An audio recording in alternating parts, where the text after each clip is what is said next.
didn't become a specific questions, so I think the questions seems to be all kind of questions, and I don't know whether it's good or bad, even though I would rather like to be specific on one, and so then we can learn more about that particular topic, subject, more depth, and people who have questions like that. But anyway, we'll see.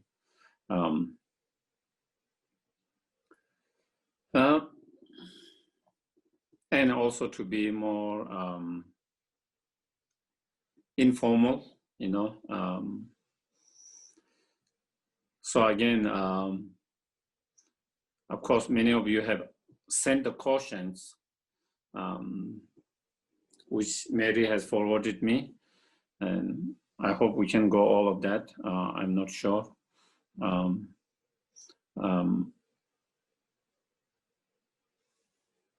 But again, if you have other questions, you can always kind of raise your hands or unmute. And so I think one of the questions was about Pardo. And the question was, I'm curious to learn, understand the meaning and significance of Pardo upon one's passing, as well as doing Pardo's prayer for loved ones. How do prayer help those who have passed away?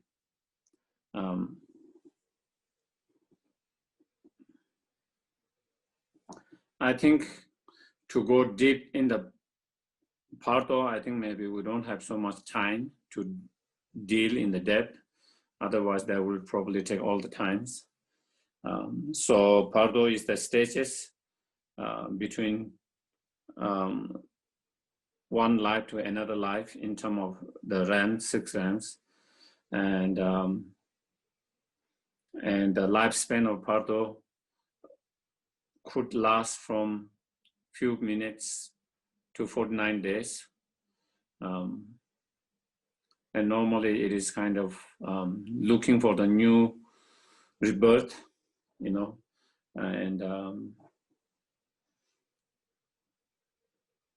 and is constantly kind of drawn by our karmas, karmic wind towards certain directions.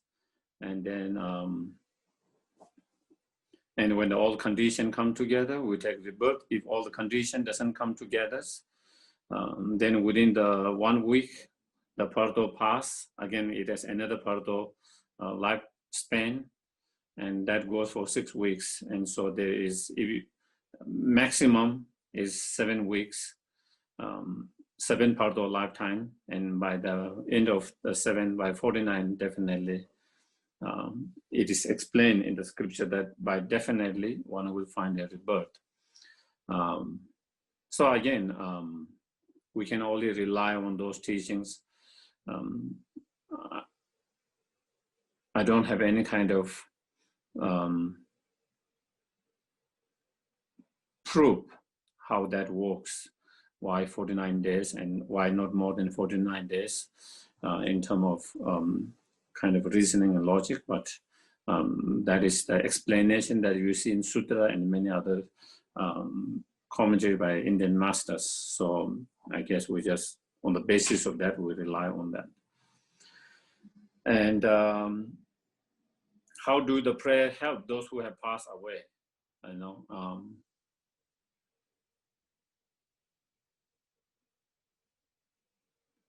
The prayers or any kind of practice is that we do the prayer or any kind of practice, meditations or any form of practice. And by doing that practice, whatever form of practice, we create the merit and virtues ourselves. Then we dedicate that merit to that someone who has passed away. So that is how the prayer works, or dedication or prayer. That is how it works. It's like we earn through our own practice.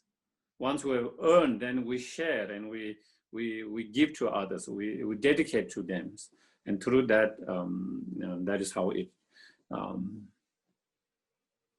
how it helps.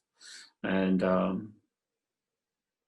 depending on the more small one, the more in the sutras and others, it explains the more stronger connection you have with that person's, then is more strongly effective.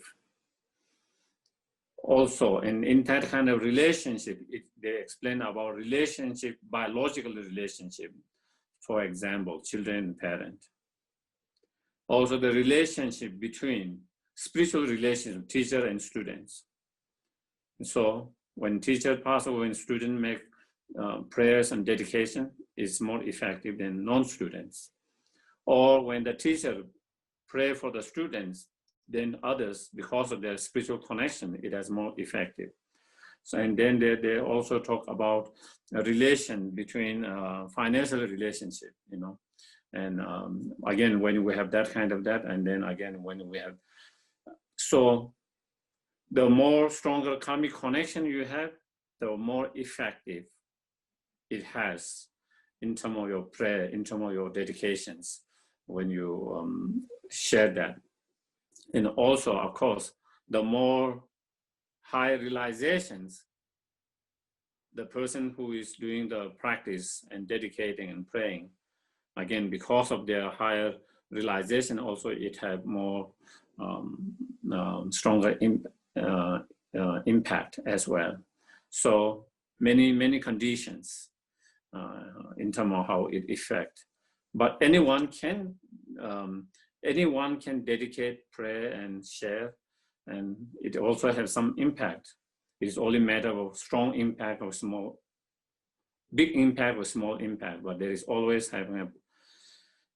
It is like, you know, you earn the money, you make money, and then you leave a will to someone, you know, whoever you want to leave. Similarly, that is how we create the merit, and then we share and we dedicate for that. And through that, they receive that. And the stronger karmic connection, the more stronger effect it has. So I think maybe with that, I think maybe that is how the prayer works. And the main is the way the prayer works is through whatever practice in prayer, we create the merit, the virtues. Then we dedicate that virtues, that merit to that person, you know. And so that is how it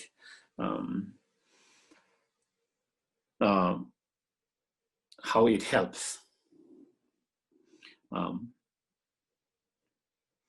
And then there is other question was, why are the 8 prayers to benefit the dead so powerful? You know, there are in categories of 8 prayers, you know, such as King of Prayers, you know, 35 Buddhas, you know, the prayer of the Daemon, to be born in a pure land of Sukata, the prayer of the prayer for Maitreya, and the prayer of,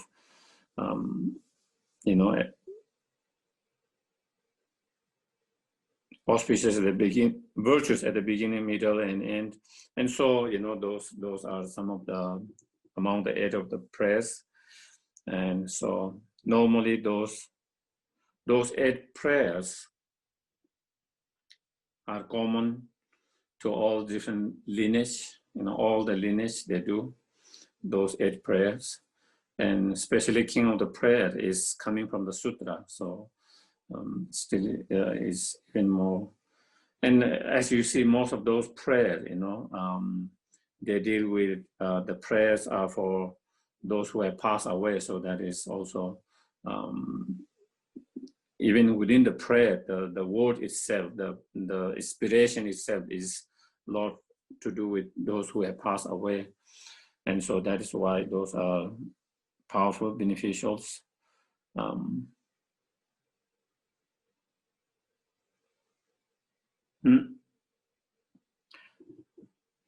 again, one of the things that I want to make another clear is,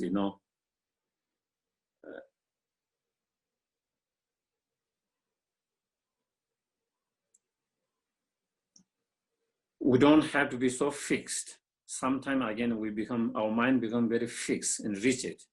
And we think, oh, this is the only prayer that we can do, or this is the most powerful prayers.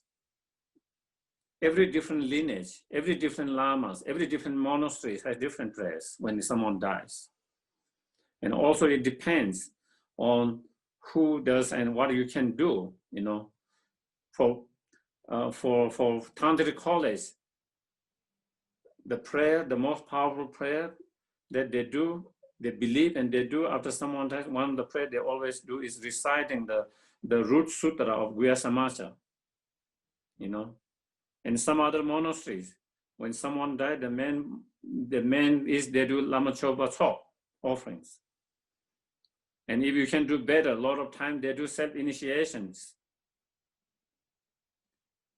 And so, it depends on individual practitioners.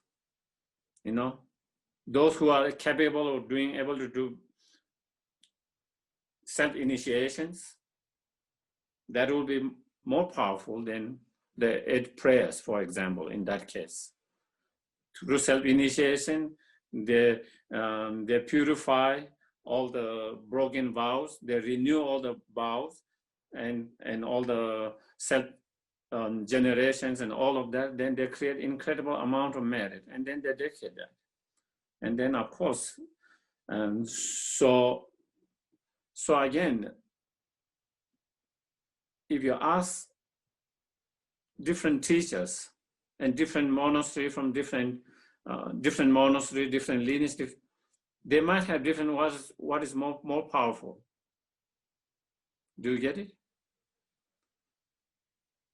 And so therefore, sometimes I think we get so caught up, rigid fixed, because let's say one of my teachers said this is powerful and you should do that.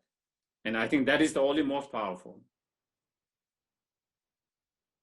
That doesn't mean that another teachers might find another prayer, another practice more powerful than that individually. So it also depends on that, and also with the individual as well, And so that is then same questions for those who may not be familiar with those prayers and thus can't do from their heart. Is it better to just focus on Medicine Buddha and King of Prayers? Definitely, I know, as I mentioned,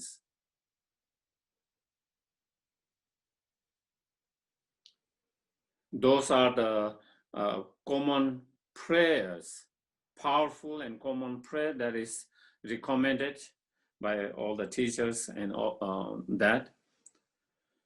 And of course, if you can connect that, you can do that. If you find difficult to connect with some of those prayers, you can do meditations. You can do whatever practice you feel connected. And then you dedicate that virtues, merit that you have created, whether it's a prayer, whether it's a meditation, whatever form of practice. The whole idea is we try to create as many, as strong or many virtues of merit as possible, and then we dedicate that for someone who passed away, At the Buddha's time,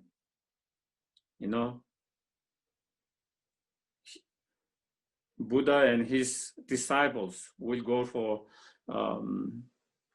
sometimes they are invited by the kings or families for a lunch. They offer a lunch.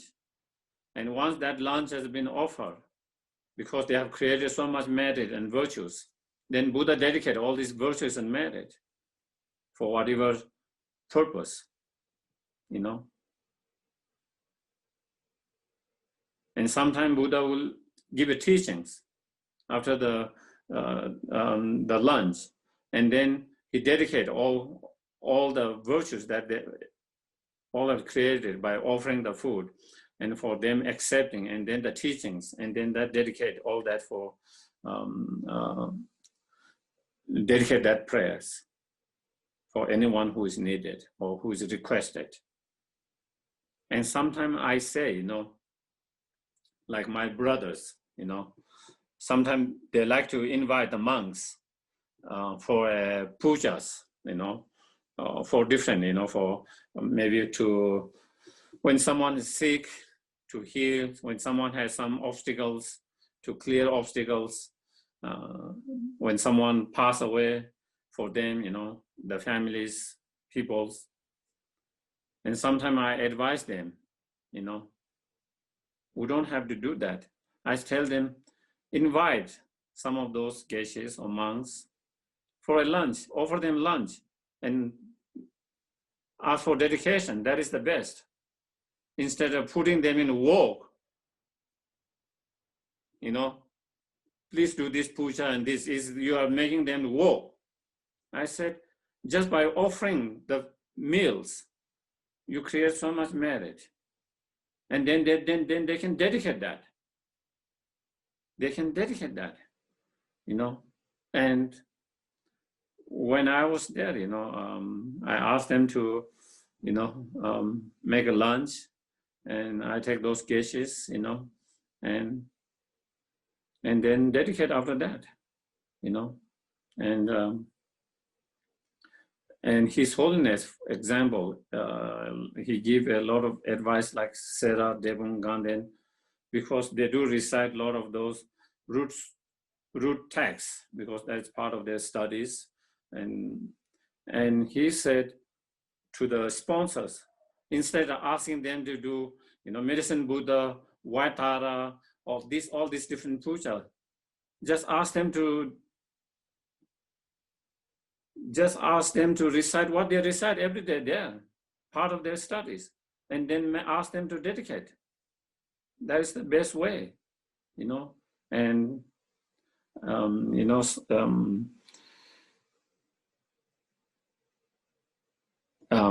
yeah, I think so. Anyway, I think I just wanted to kind of share that a little bit. And there is another questions regarding the Buddha's qualities. I would like Gisela to speak on personal, interesting trait of Buddha.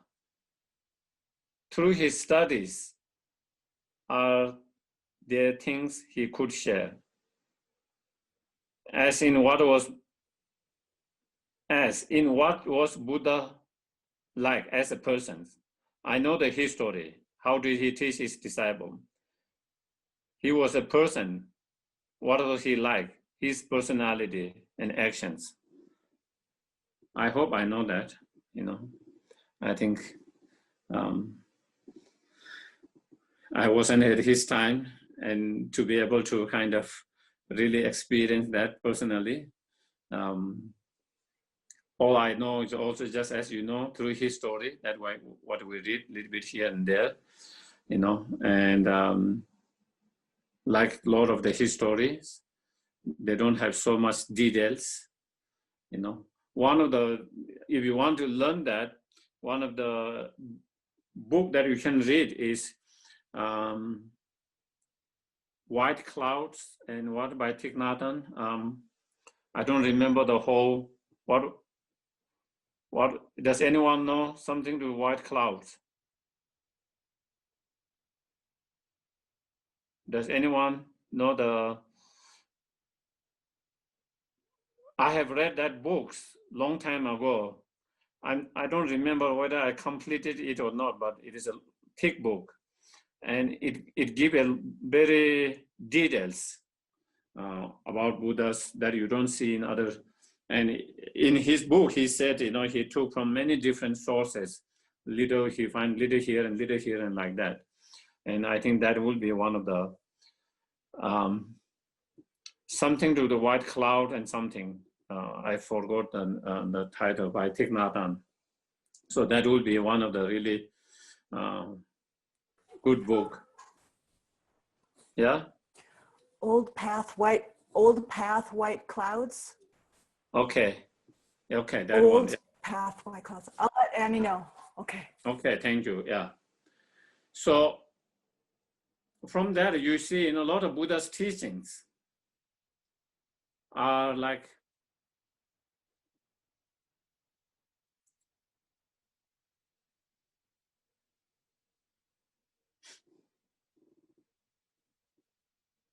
it seems a lot of time, when Buddha's traveling from one place to another,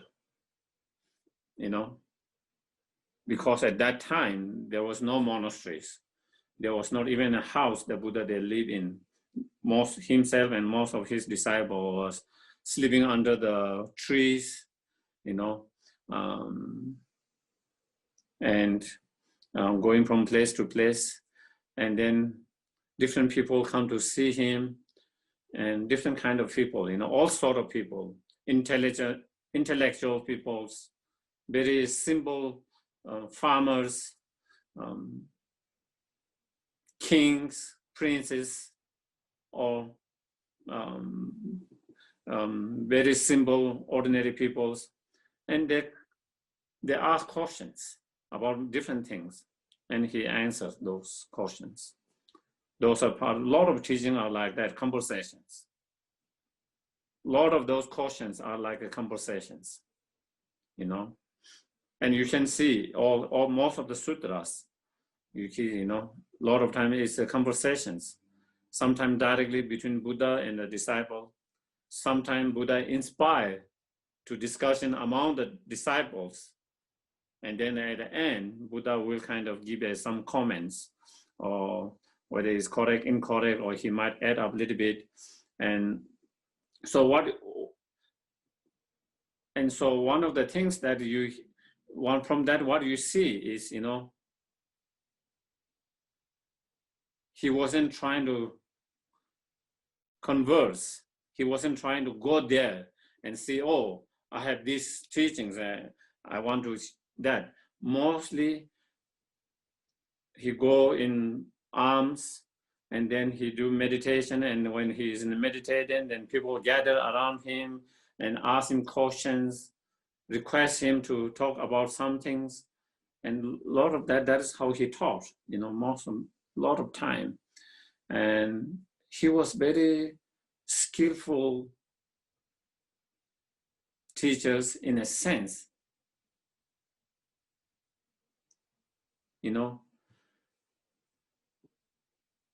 it wasn't like this is the truth, and therefore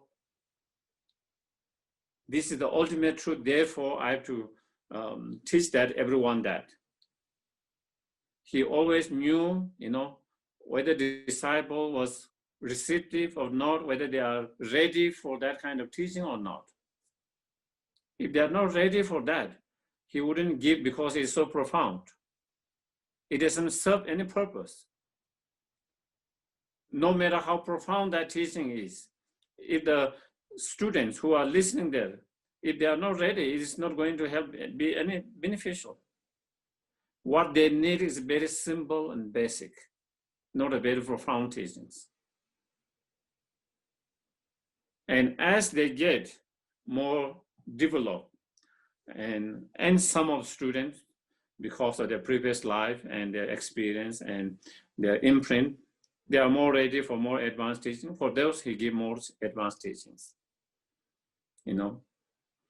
And so that was his very extremely skillful means, He wasn't so attached and concerned like us, being right and wrong all the time. It was more about what is more helpful and beneficial.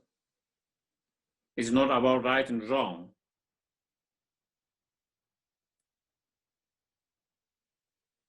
It's not about being basic or profound. Something which seems very basic for someone is most profound. For someone who seems very profound, for someone, it means nothing. Do you get it? For someone, emptiness is very profound. Mahamudra, Dzogchen, clear light practice is very profound. For someone, it doesn't mean anything. But very basic teachings on ethical, is very profound for them. So again, sometimes our mind gets so fixed up. Oh, this teaching is so profound. This teaching is so basic.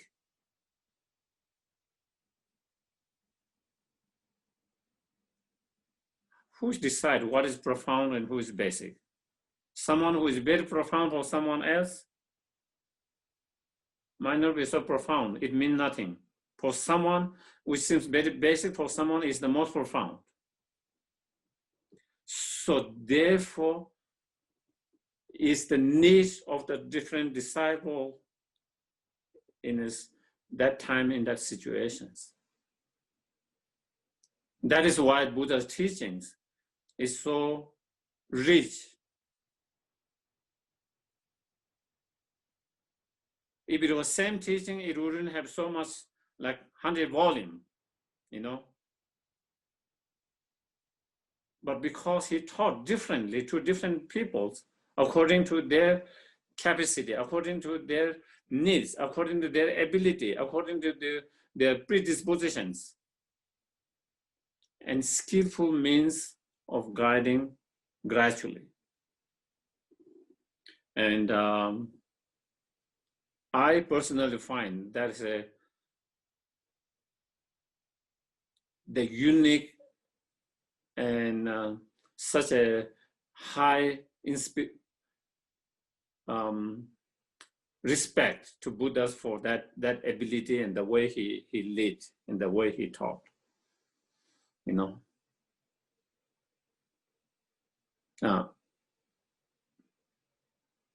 So that is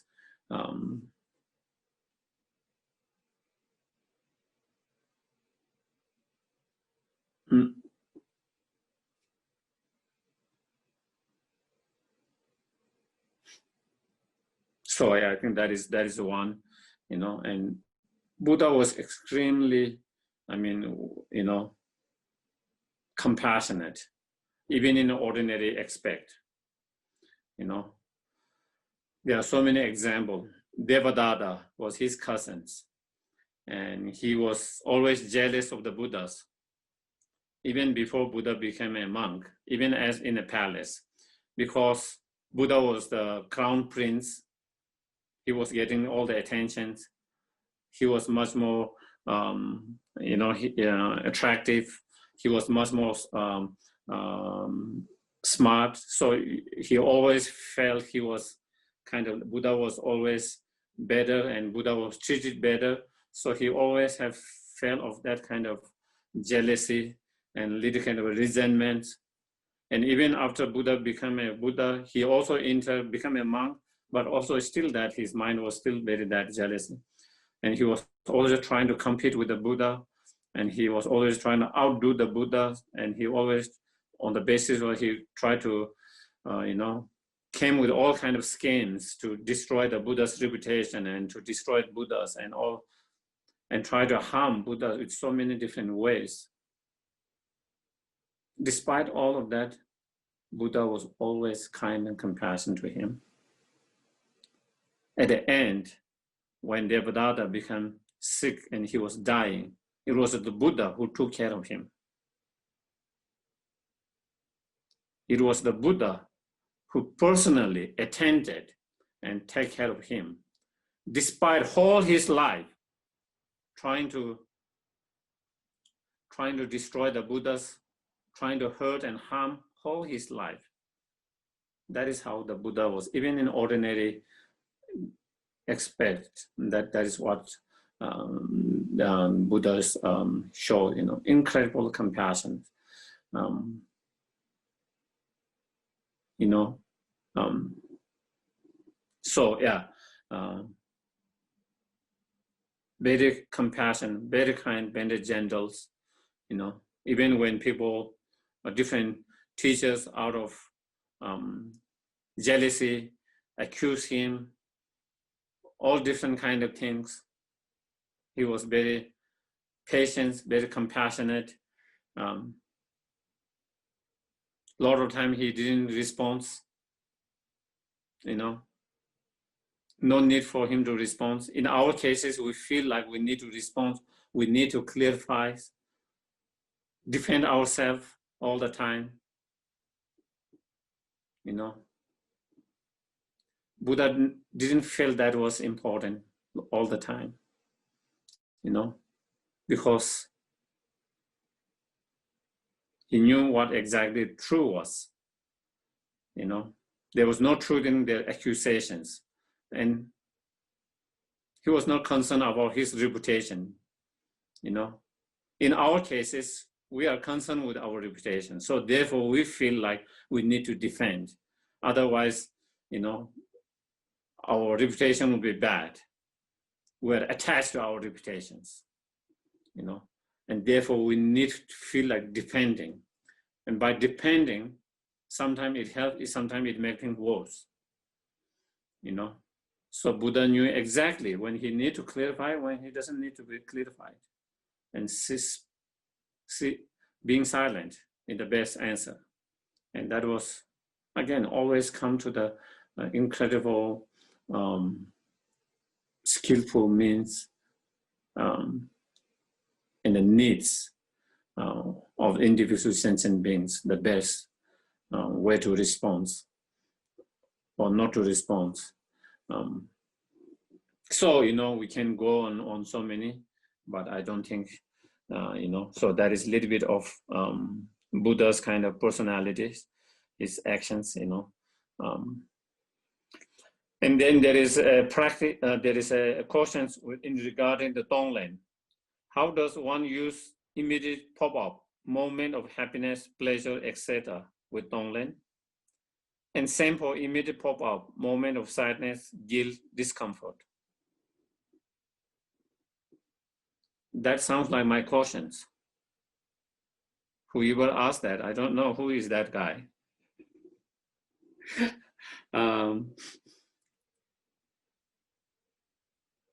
So I think, you know, when something pop up, happiness, pleasure, you know, joyfulness, you know, even sense of feeling strong love, compassions, you know, sometimes suddenly you feel very, very, very strong love, strong compassion, even though normally we might not feel in certain moment. Certain moment we feel very strong gratitude, you know, sometimes we feel very gratitude with our life, our situations, or with someone, you know. So all these kind of different positive things can pop up.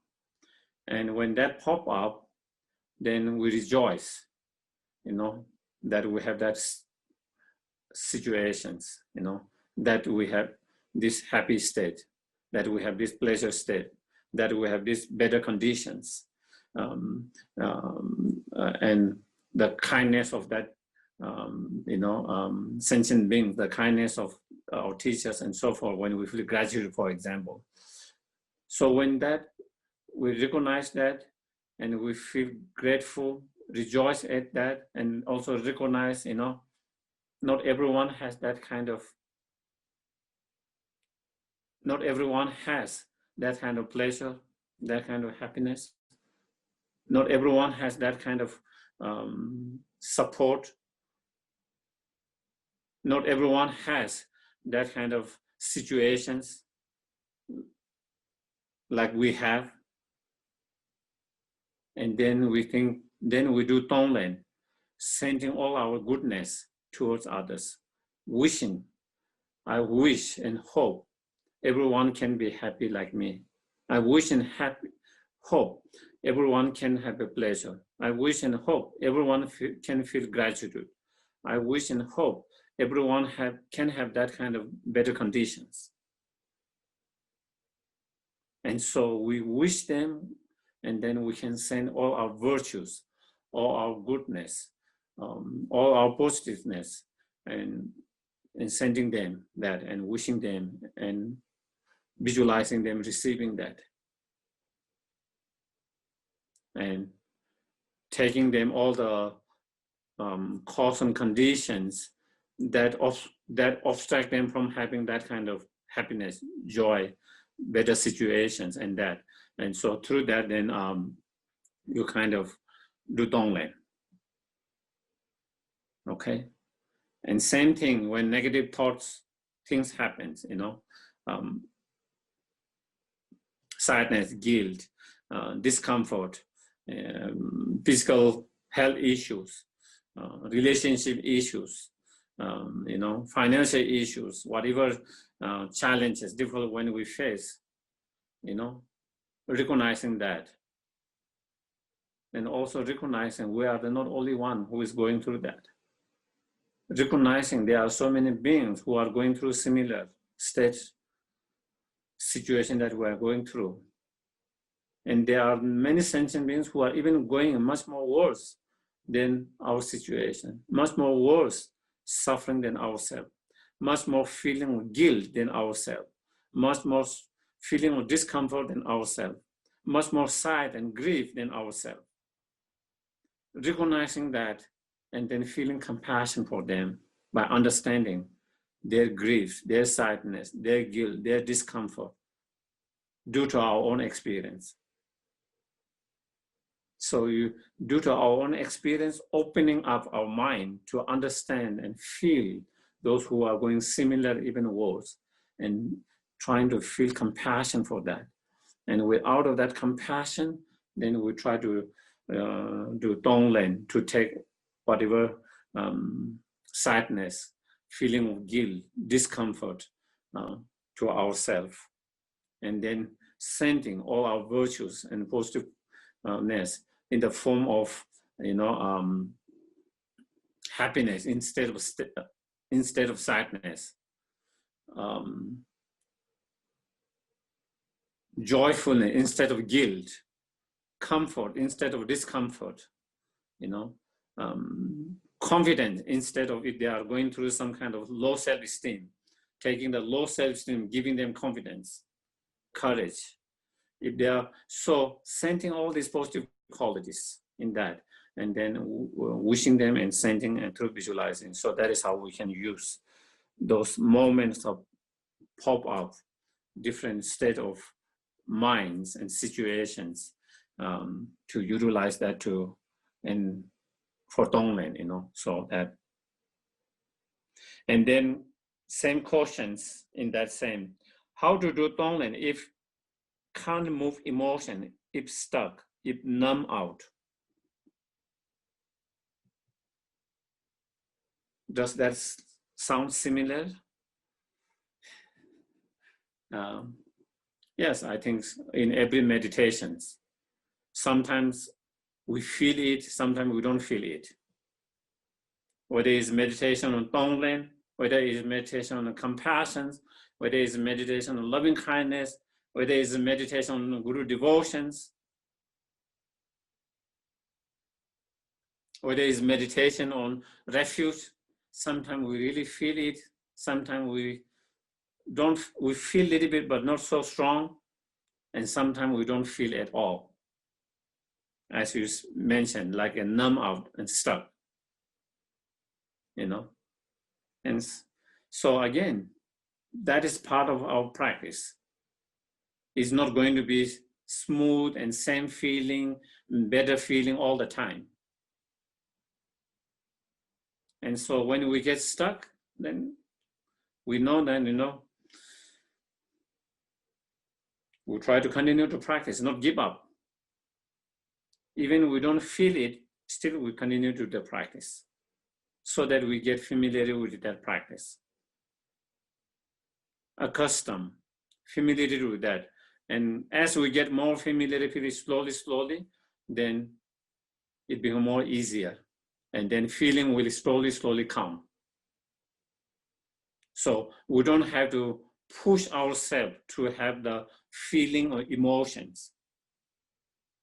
Even when you don't feel so strongly, we just continue to do the practice. And some days we have better days, some days we have not so great days.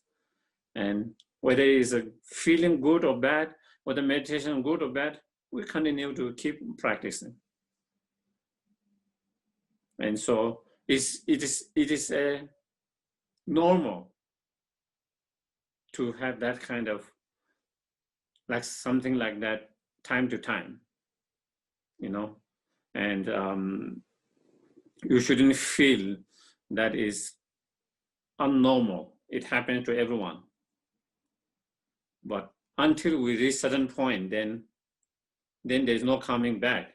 Then it is only kind of progressing better and better. But until we reach that point, you know, our practice, some days are better than other days. You know, the quality of our meditations. And in terms of emotion, feeling, especially when we're doing loving kindness, compassion, bodhicitta, guru devotion, refuge, tonglen, sometimes we have more feeling than other days. And so sometimes when we don't have strong feelings, that shouldn't stop you from continuing to do the practice. You know, you should continue to do the practice and just, you know, and not get caught up, oh, because I can't feel it. Do you get it? Not get so caught up with that. Oh, I cannot feel it. And that become obstacles. You just let it go and just go with the flow. Continue to do the practice. And same with the meditation. Sometimes you can focus better than other times. And when you are unable to focus, sometimes even when you try, don't push yourself. Don't push yourself too much. You know, just go with the flow. You know, so I think that is. So then there is a cautions. I think it seems to be more kind of personal cautions. When did the Dharma become real path for him? Saying to me, okay, he was in monastery at a young age and not his own choice. He was schooled in Dharma through the years, but at some point he made conscious decisions to follow the path, make it his own. How old was he at that point? How did it change the way he was in monastery? Did he quit being a naughty boy?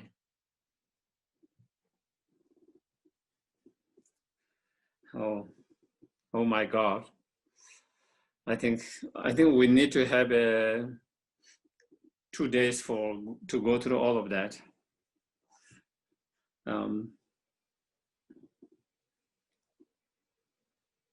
I think, you know, I make my own decisions probably around age of 19, 20 to follow the path. From my side, you know, sincerely and really. Before that, you know, some days, like everything else, some day you feel this is your path, some other days you don't feel this is your path, you struggles. And especially I wasn't happy for 2 years when I was around 18 and 19. I wasn't happy with being a monk and being in this path, and definitely. But even other times, some days you feel this is path, some days you don't feel this is your path. You know, that kind of doubt, that kind of struggles has been there. But I think I would say after 20, when I was age of around 20, I went through especially 2 years of struggles, and I think I came out of that struggles from some of the conversation that I with my dad, with some conversation I have with my teachers, and through that it helped me to see things differently and open up my mind, more insight, more opening, and I think that changed my mind, and that is when I made decisions to remain as a monk on this path, and made a decision because of that, then made a decision to go to Sera for further studies. And since then, I think I've never looked back. Since then, I never regretted my decisions. Since then, I never doubted my path. Since then, I was always no doubt about continuing and being happy with this path and being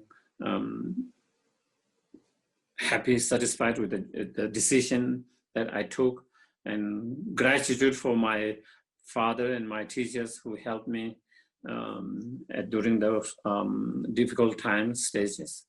And so I think that is, I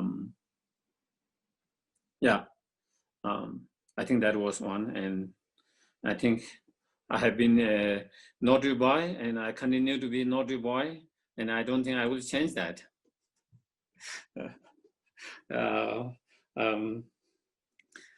And I think I don't want to change that. So I think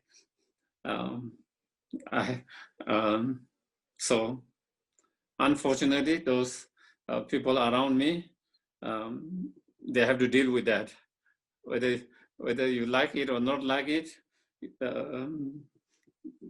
That's what you have to deal. I don't think I might change not being a naughty, you know.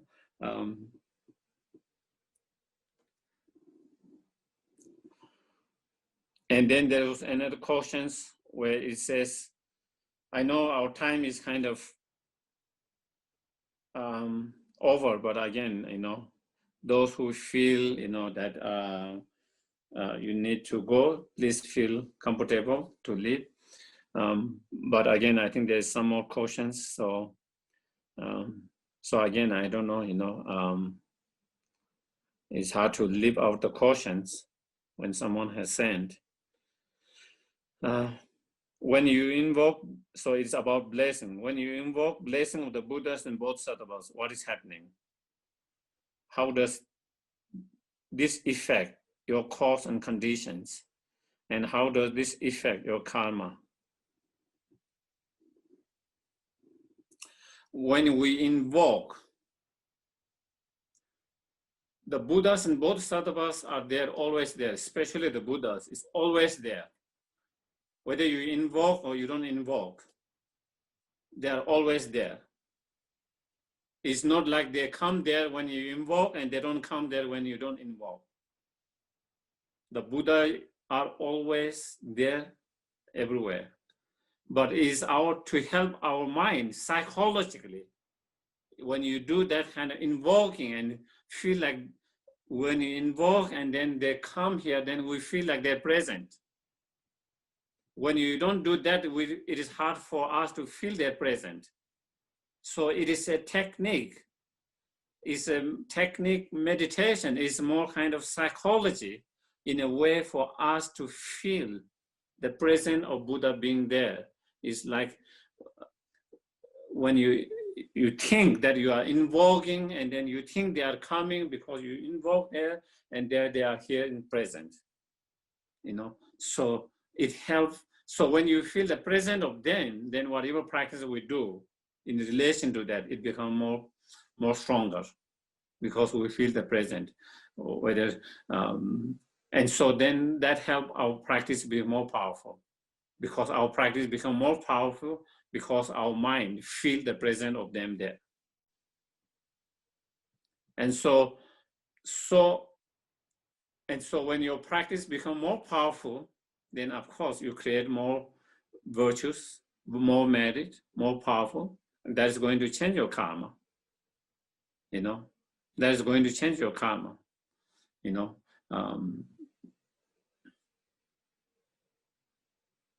When we create more negative karma, it changes your karma. When we create more positive karma, it changes your karma. Both way. And when you do that practice, your practice become more powerful, and therefore you create more karma, more virtues, more merit, more powerful virtues, more powerful merit, more powerful. And so therefore that is how it affects. So that is how you affect your mind.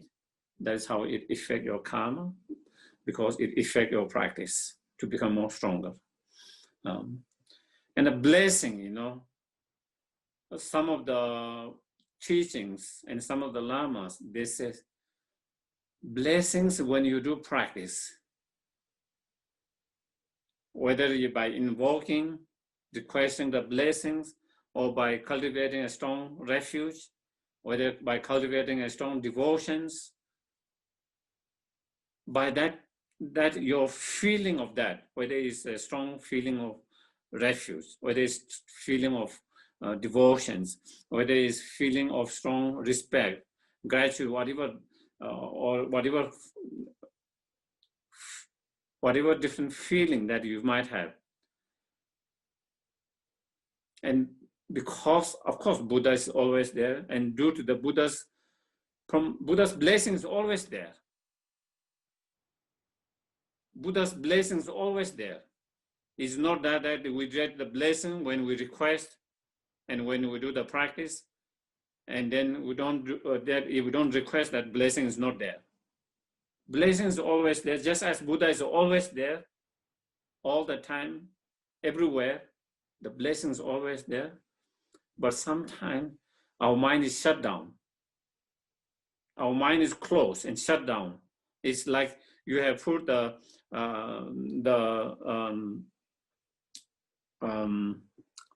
container upside down. It's raining, but it's not going inside because you have put your bucket upside down. If you put, now what is the opposite of upside down? Downside, upside down, and Right side up. Right side up. right side up. Thank you. Yes. So when you put it right side up, then you will get the water inside. So similarly, it's like putting upside down. The blessing is there, but because our mind is shut down, our mind is not open, unable to receive. So when you started to open your mind because of those feelings, then you put right side up, and then you started to feel blessing. And when you receive blessing, then you get inspirations. Your mind gets some inspired. When you get inspired by through teachings, through practicing, that is what blessing is. Blessing doesn't come in form of like water and totally you change, and then you are a totally different person now. Sometimes, whether when we are listening to teaching, contemplating, doing practice, you started to feel inspirations, some kind of inspiration, some changes in your heart. That is blessing. That means we are receiving the blessings. That is a sign of that receiving blessings. That's something positive change happening. Whether it's inspirations, whether your faith, whether your refuge, whether your devotion increasing, whether your loving kindness increasing, compassion increasing, before you feel you are stuck and suddenly you feel something happening, something opening up, something transformative. Even if it's very small, even if it's for a very small, short period, that is what blessing is. So when something changes in your heart, in your mind, in that is you are receiving the blessing. That is sign of receiving blessing. That is how blessing affects you. Okay, so that is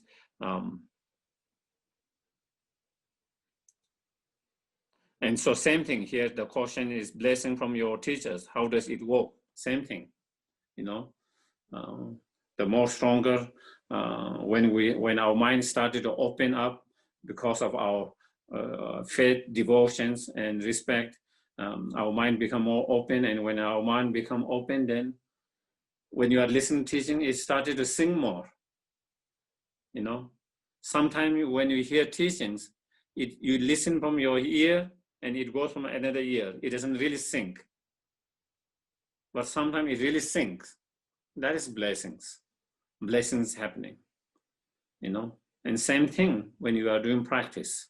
We make a request and have a devotions to trying to develop respect devotion, and then suddenly your practice you started to feel more inspiration. Suddenly you started to feel more stronger in your practice. and that is the blessings, and that is how it works. And then there was another question: would you explain this verse from Shantideva? Therefore, so the verse is, therefore the Mighty One has said that the field of sentient beings is similar to Buddha field, for many who have pleased them have thereby reached perfections.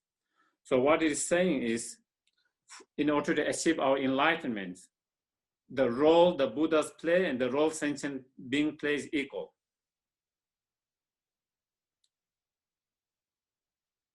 Normally, we have so much respect for the Buddhas, not so much respect for the sentient beings.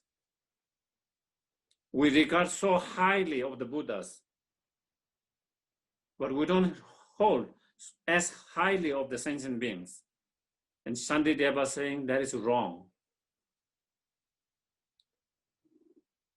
Just as the Buddha taught us, show us the path, how to achieve enlightenment through his own experience, and how he helped us through his example, through his inspirations, and all of that. That is one of the cause and condition for us to achieve enlightenment, by Buddha showing the path, us learning the path, and practicing the path. But in order to really achieve enlightenment, then we have to practice. And practice means cultivating loving kindness, compassion, bodhicitta mind. And in terms of that, we need the sentient beings. Without sentient beings, we cannot develop loving kindness, compassion, bodhicitta. And without that, there's no full enlightenment. So therefore, sentient beings play as equal role as the Buddha play in our development of our path and to achieve sentient beings. And so therefore he's saying, when you please the sentient beings, is equal as pleasing the Buddhas.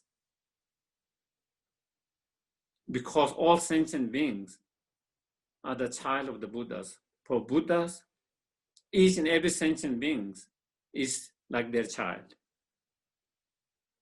Just like if you treat the children very well, their parent will be so happy. Maybe sometimes even more happy than when you treat the parent better. Do you get it? Because the love of the parent is so strong for their child. If someone treat them well, they will be happy. But if they treat their children well, they will be even more happy, more pleased than that. And so the way to please the Buddhas is by pleasing the sentient beings, by taking care of sentient beings, by taking care of the Buddha's children, the sentient beings. And through that, then how we can please both sentient beings and Buddha, and through that, how we can achieve the most perfect and complete enlightenment. So I think, and I think maybe there's two more questions.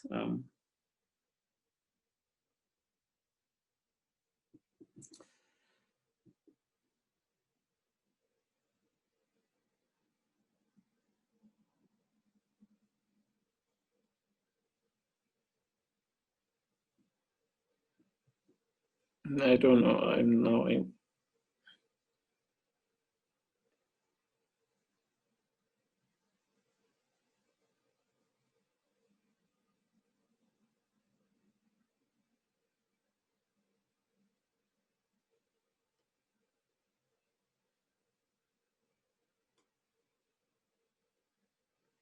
Okay. Is the meditation on the three spheres usually refer to the context of giver, the gift, and the receiver from a daily commitment I have for the church practice? Also a way to meditate on three doors of liberations. I think it is not exactly same, you know, three spheres. Of course, here is when it comes to the practice of generosity. When it comes to the practice of generosity, then is meditating on emptiness of the gift itself, the receiver and giver. But then if you are, so we apply that to everything, the object, the subject, and the actions. That is 3 spheres. For example, if we apply with karma, purifying, let's say in purifying negative karma, the negative karma itself, the person who is purifying the negative karma, the act of purifying. So by meditating on emptiness of the negative karma itself, meditating on the emptiness of the act of purifying itself, or creating, if we are relating with the creating karmas, and the person who is creating or purifying,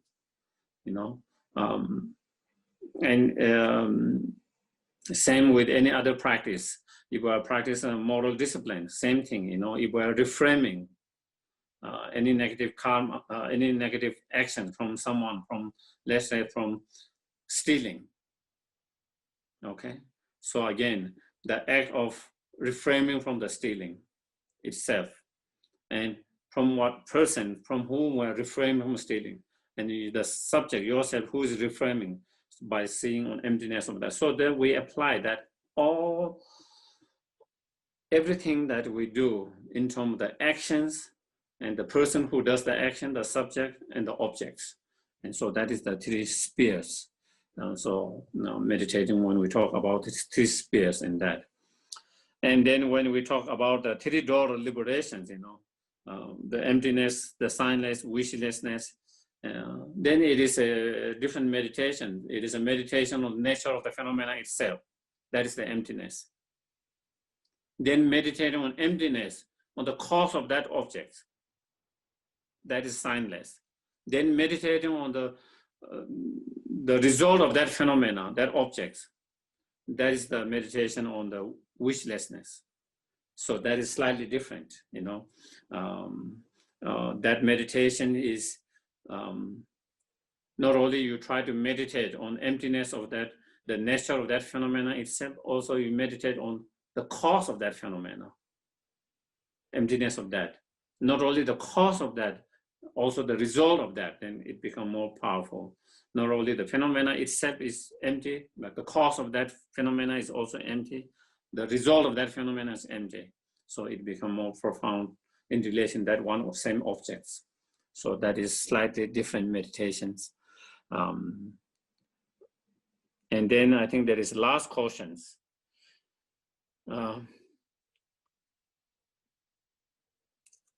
As a Dharma practitioner, we study and try to get a point of having understanding, realization, and experience of emptiness.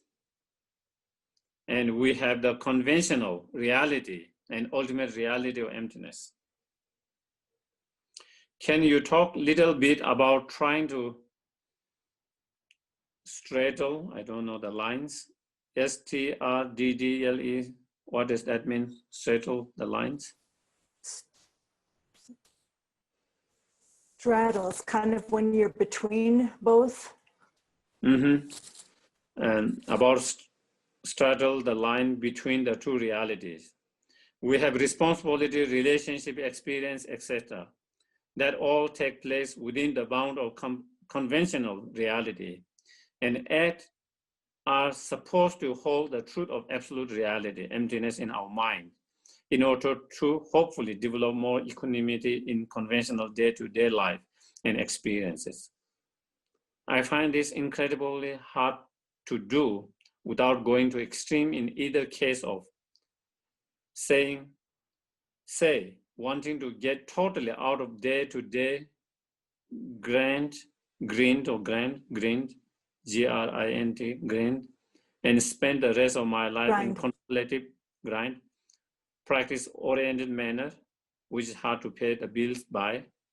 And the other side of that coin being the resignation that I have to participate in the day-to-day world, which I have great resistance to, in which I find idea of emptiness so hard to hold, because there is a day-to-day practical functioning of things which seems directly contradict to the reality of emptiness, it is a challenge for my human psyche to hold.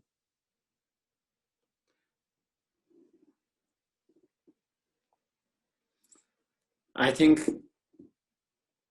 that is why emptiness is difficult to understand, because we go to either one extreme, and to find that middle way. And not only we ourselves, even some of the greatest Nalanda masters,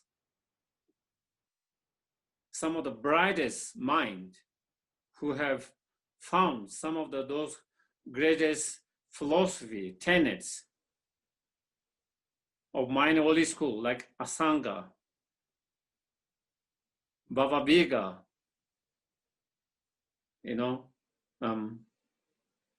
Chandarakshitas, Vasubandhu, who wrote Abhidharma Kosha, some of the greatest writings, even they were confused when it comes to this true reality, not being able to understand emptiness at the same time, the functionings of the everyday to day, our experience. How can that be both same time? That is the struggle they have. That's the struggle they have. Therefore, they all couldn't find unmistaken, more profound emptiness, the way Nagarjunas and Chandrakirti they found. And that is why, and so that is the difficult, I think that is one thing to be aware of, okay? Sometimes we feel, oh, I must be not smart enough.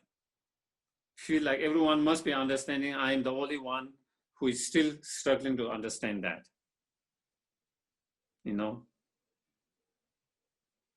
and be harsh on ourselves,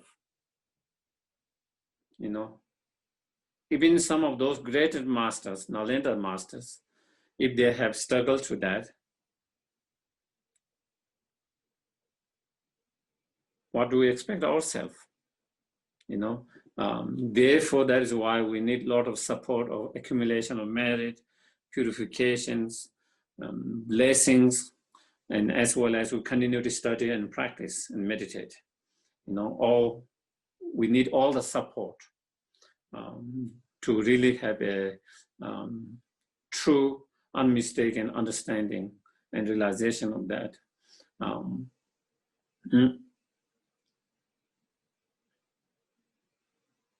And that is what there's, and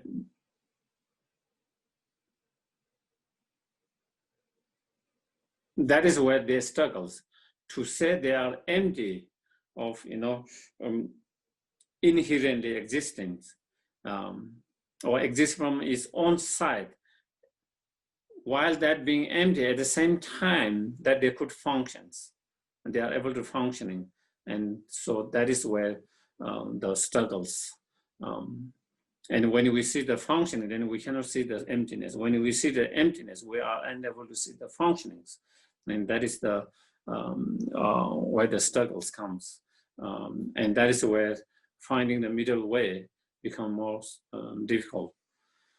So I think the point is, at the same time, there is both realities simultaneously. There's the ultimate reality, the emptiness. At the same time, there is conventional reality, the functioning of the reality. There is same time without contradicting each other. Not only not contradicting each other, but actually complementing each other, supporting each other. And so when we understand emptiness, when we have a correct understanding of emptiness, then we understand everything, all phenomena, all experience, everything we see here, everything we experience,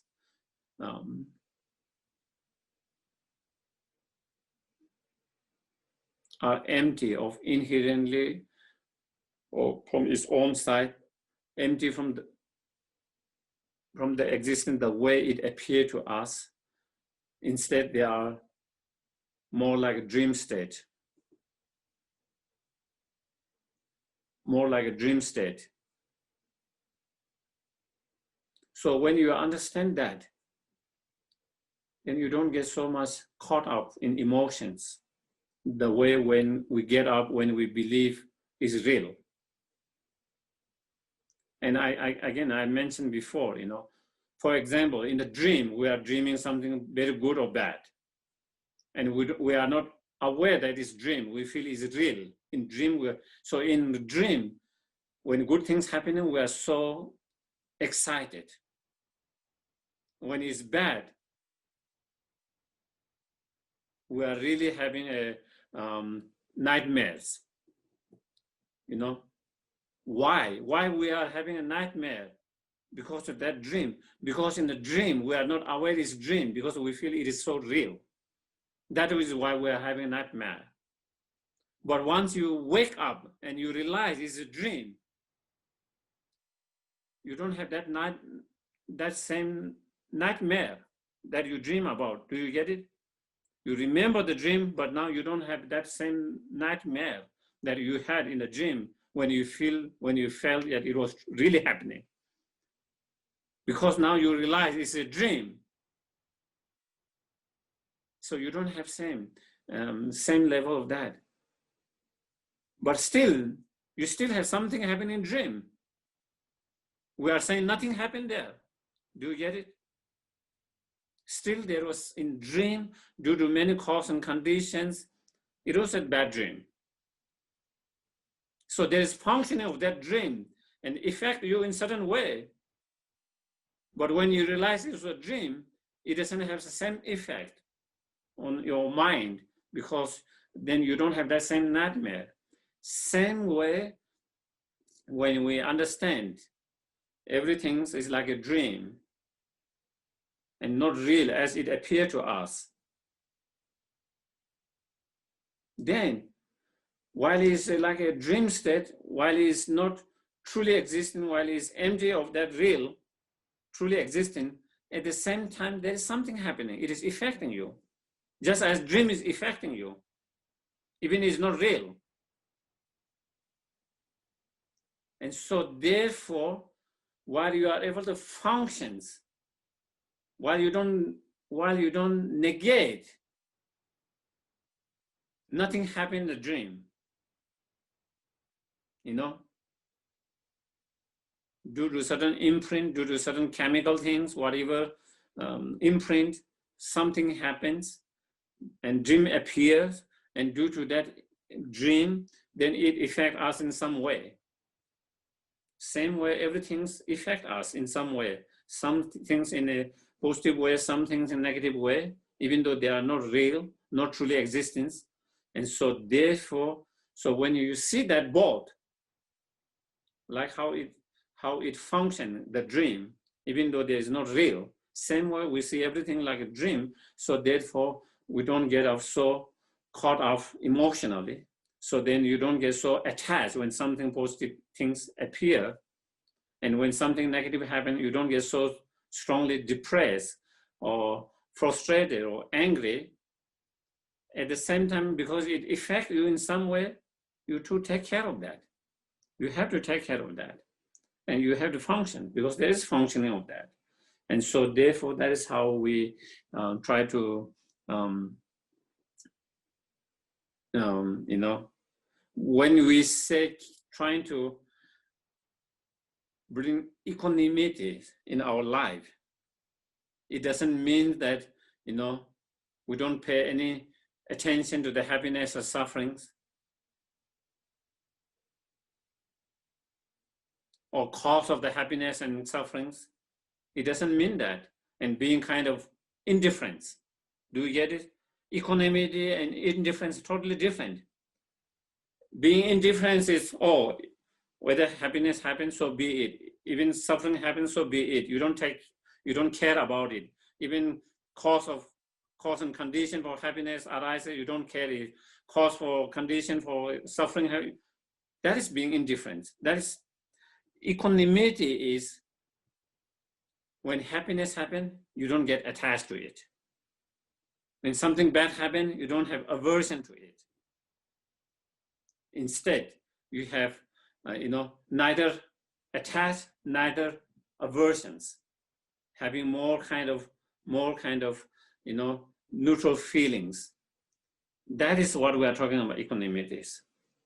So equanimity, and so when you have understanding of emptiness, that helps us to have that equanimity, because we don't get attached when good things happen.